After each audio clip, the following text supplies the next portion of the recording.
कक्षा 12वीं विषय गणित प्रश्नावली 13 अध्याय 13 अवकल समीकरण। प्रत्येक प्रश्न में दर्शाइए कि दिया हुआ अवकल समीकरण समघाती है और इनमें से प्रत्येक का हल कीजिए। अब इसके हल करने के लिए थोड़ा ध्यान से देखिए। हमारे पास कंडीशन जो दी है उसको पहले लिखेंगे। क्या दिया है? X square plus x y d y equal to x square plus Y square d x. सबसे पहले इसको समघाती बताना, तो डी वाई के बटे में डी एक्स को ले आओ, इसको इसके बटे में ले आओ, तो इससे ये जो समीकरण मिलेगा कुछ इस प्रकार से D Y by D X equals to क्या हो जाएगा? X square plus Y square बटे X square plus x Y. ये समीकरण नंबर कौन सा? पहला। समघाती बताने के लिए माना एफ एक्स वाई बराबरी से, माना एफ ऑफ एक्स वाई बराबरी से हमारे पास ये फंक्शन दिया है x square plus Y square by x square plus x Y. अब यदि हम एक्स और वाई के स्थान पर क्या लिखे? F of lambda x lambda y, तो एक्स स्क्वायर की जगह भी क्या हो जाएगा? Lambda x whole square plus lambda y whole square. X square की जगह भी lambda x whole square plus plus क्या होगा? Lambda x into lambda y. ध्यान से देखो, अंश के दोनों पदों में लेमडा स्क्वायर है, हर के भी दोनों पदों में लेमडा स्क्वायर है, तो लेमडा स्क्वायर से लेमडा स्क्वायर कट जाएगा और जो बचेगा पद वो होगा x square plus Y square by x square plus x y. और ये तो पूरा एफ ऑफ एक्स वाई आ गया, ये पूरा क्या आ गया? एफ ऑफ एक्स वाई आ गया। इसका सीधा सा मतलब है अतः दिया गया समीकरण, अतः क्या दिया गया समीकरण कैसा? समघाती है। दिए गए समीकरण कैसा है? समघाती है। पहला तो तथ्य सिद्ध हो गया। अब देखिए इसका, इसमें हल करेंगे। अब इसको हम D Y by D X, दी गई condition D Y by D X बराबरी से X square plus Y square by x square plus x Y. अब मान लेते हैं, माना कि y बराबरी से वी एक्स, माना किसके? y बराबरी से क्या? V x. ऐसी स्थिति में जब हम इसका क्या करेंगे? डिफ्रेंसिएशन करेंगे। y का हम क्या करते? डिफ्रेंसिएशन करेंगे तो क्या आएगा? D Y by D x, d Y by D x. तो क्या होगा?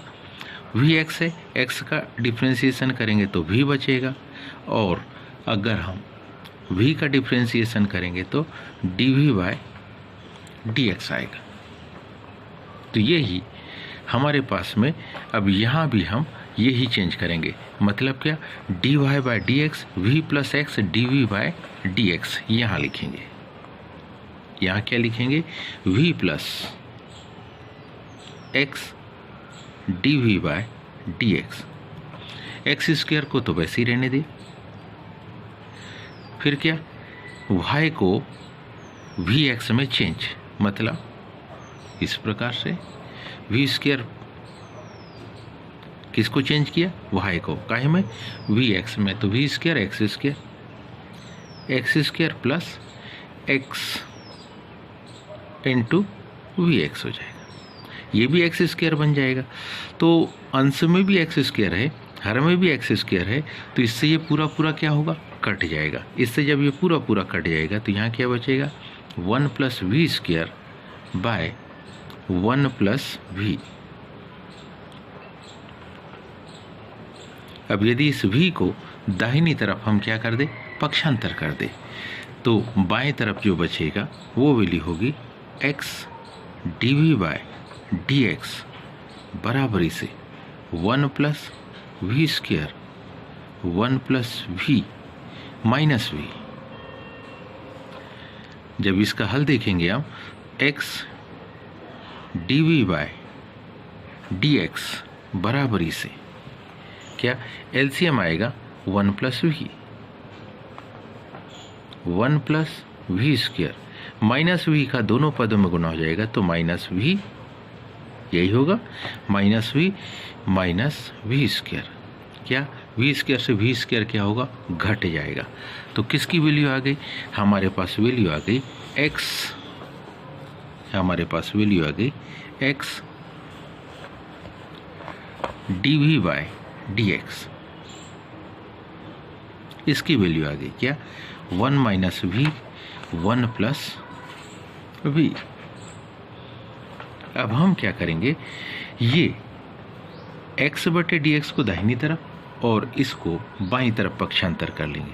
तो इसकी कंडीशन कुछ ऐसी हो जाएगी 1 प्लस वी अंश में चला जाएगा 1 माइनस वी dv बराबरी से dx बाय x। अब इसके दोनों पक्षों का इंटीग्रेशन लेने के पहले इसको हम चेंज करेंगे। तो इसको हम कुछ इस प्रकार से चेंज कर सकते हैं और साथ ही साथ इंटीग्रेशन भी ले लेते हैं। क्या 2 by 1 minus v minus 1 dv बराबरी से इंटीग्रेशन क्या dx बाय x। जब हम इसका इंटीग्रेशन करेंगे, इसका क्या करेंगे, इंटीग्रेशन करेंगे, तो इसकी इंटीग्रेशन से जो मिलेगा वो मिलेगा -2 log 1 माइनस वी और -1 से -v इक्वल टू जो दाहिना पक्ष मिलेगा वो मिलेगा log x। केवल c कांस्टेंट वैल्यू जो मिलती है तो उसको भी हम log के रूप में लिख देंगे। क्या लिख दिया इसको, log c। अब आगे देखिए, हम इसको लिख सकते हैं -2 log 1 माइनस वी को दाहिनी तरफ पक्षांतर कर देंगे। तो इसको दाहिनी तरफ पक्षांतर कर देंगे तो ये कंडीशन कुछ ऐसी बनेगी, इसमें -v इक्वल टू हमारे पास दो पद x और c योगफल में, ये दोनों गुणनफल में आ जाएंगे log के नियम से। log क्या लिखे इसको, c इंटू एक्स प्लस ये माइनस दाहिनी तरफ जाएगा तो प्लस में चेंज log 1 माइनस वी। ये 2v नेक्स्ट स्टेप में पावर में बदल जाएगा क्योंकि ये प्लस में, तो ये भी इनटू में आ जाएगा। तो नेक्स्ट स्टेप इसकी जो बनेगी वो कुछ इस प्रकार से -v equal to log bracket के अंदर cx 1 minus v whole square. ये माइनस log के जिन नियमों का हमने उपयोग किया एक बार देख लीजिए। यदि हमारे पास log ऑफ m हो और दूसरा पद प्लस में हो log ऑफ n, तो हम इन दोनों पदों को किस रूप में, गुणनफल के रूप में लिख सकते हैं यहाँ पे। और यदि हमारे पास मान लो क्या हो 3 की घात 2 हो तो उसका मान तो 9 आता। इसको अगर log के रूप में लिखना हो तो हम इसको ऐसा लिखते हैं। तो कहने का मतलब है ये जो पद आपके पास में है y बराबरी से क्या vx, तो v बराबरी से हम लिख सकते क्या y बटे x। 3 की घात 2 बराबरी से 9 हो तो log ऑफ 3 9 इक्वल टू 2। यहाँ कुछ नहीं मतलब e है, तो e raise to minus v का मतलब y बाय x। इस वैल्यू में हम इसको कन्वर्ट करेंगे तो क्या होगा, cx 1 minus y by x whole square equal to क्या e रेस टू है ना -y बाय x। डायरेक्ट ही हमने इसको इस प्रकार से चेंज कर लिया। अब ये अगर इधर आ जाएगा तो क्या कंडीशन बनेगी, ध्यान से देखिए।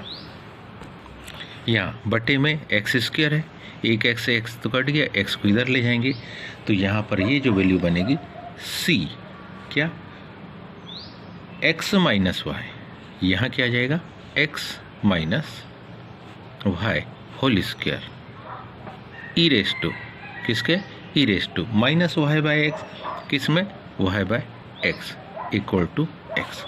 कहने का मतलब है C X minus Y whole square. अगर हम इसको इधर ही रहने दें तो ये कुछ ऐसा हो जाएगा x into e raise to minus Y by x. उम्मीद है आप सबको ये समझ में आया होगा। आज के लिए इतना ही, शेष का धन्यवाद।